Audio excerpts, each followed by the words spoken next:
bersabar saudara sekalian. Saya senang boleh berjumpa di tempat ini, dan tadi sudah kita mengikuti Sabbath School Discussion. Saya juga tertarik berbicara mengenai soal mati dan soal hidup. Memang beberapa hari yang lalu, hari Kamis yang lalu, saya mencoba Forest Law di West Virginia. Jadi tanya-tanya itu plate stone, headstone, harganya batu nisan itu $1.250. Itu hanya baru harga batu nisan nama. Jadi belum lagi kalau harga spot kuburan, saya tidak tahu berapa, mungkin 3.000 ya. Harga peti mati juga demikian, mungkin ada yang 3.000, mungkin ada yang 2.000. Jadi ditambah dengan yang lain-lain, jadi paling sedikit mungkin $12.500. Coba kita bayangkan ya, sedemikian mahalnya mati itu. Mati sangat mahal saudara-saudara sekalian. Sedang mati sangat mahal, apalagi hidup. Hidup itu mahal sesungguhnya. Namun seringkali kita tidak menghargai satu kehidupan. Kita tidak menghargai satu kehidupan. Andai kata saya punya ibu mengizinkan saya menjual, saya punya mata, saya akan jual $5.000. Mungkin telinga 5.000, jadi sudah 10.000. Hidung 5.000, 15.000. Barangkali kedua pipi 5.000. Pinggang 5.000, jadi total jumlah sudah 25.000.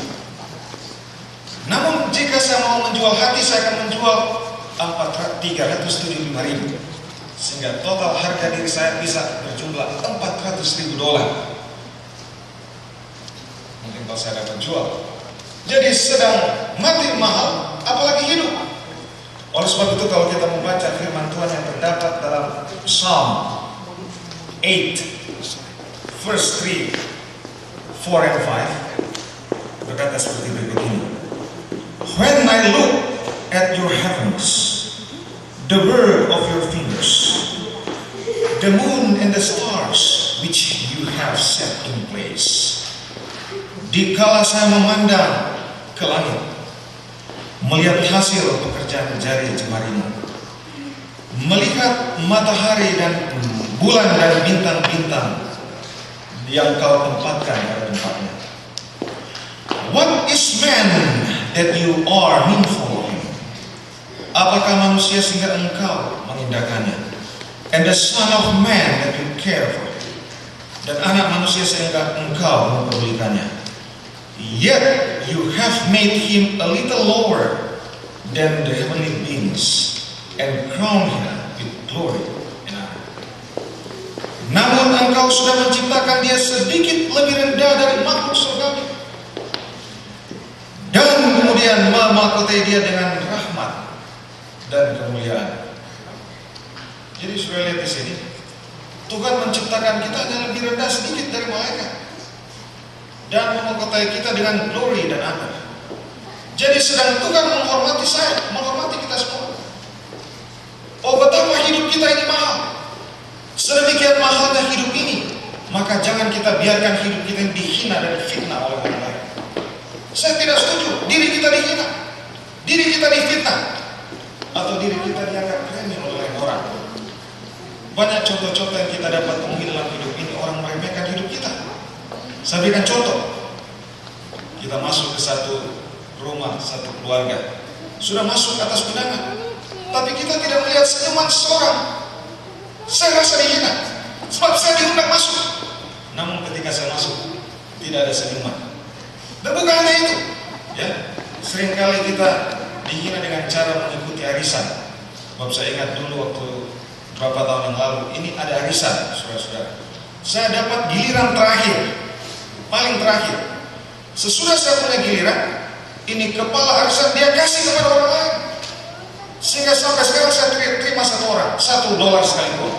Lalu saya pikir-pikir, untuk melupakan ini saya pikir, ya anggaplah itu seperti angin lalu. Jadi saya pura-pura tidak tahu. Saya setiap kali jumpa saya ingat arisan, tapi saya pura-pura tidak tahu sampai sekarang. Sampai sekarang dianggap enteng. Nah ini yang tidak baik. Jadi hidup kita ini seperti tidak dihargai dan tidak dihormati. Nah saya sudah berprinsip, lain dulu, lain sekarang. Jadi kalau dulu boleh begitu, sekarang tidak bisa lagi. Sebab Tuhan sudah menciptakan saya mulia, lebih rendah sedikit dari malaikat. Maka saya harus menjaga diri saya tetap fit dan dianggap baik, dianggap terhormat.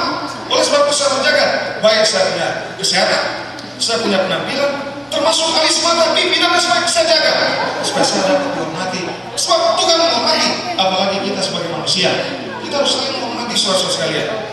Saya rasa ini pelajaran yang paling baik kita kalau saling menghormati, saling menghargai satu dengan yang lain.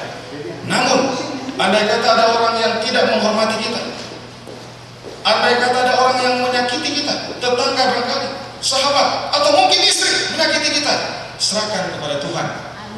Berlakulah kita seperti Raja Daud yang berkata, "You come against me with all the weapon in your hands, but I come against you in the name of the Lord Almighty."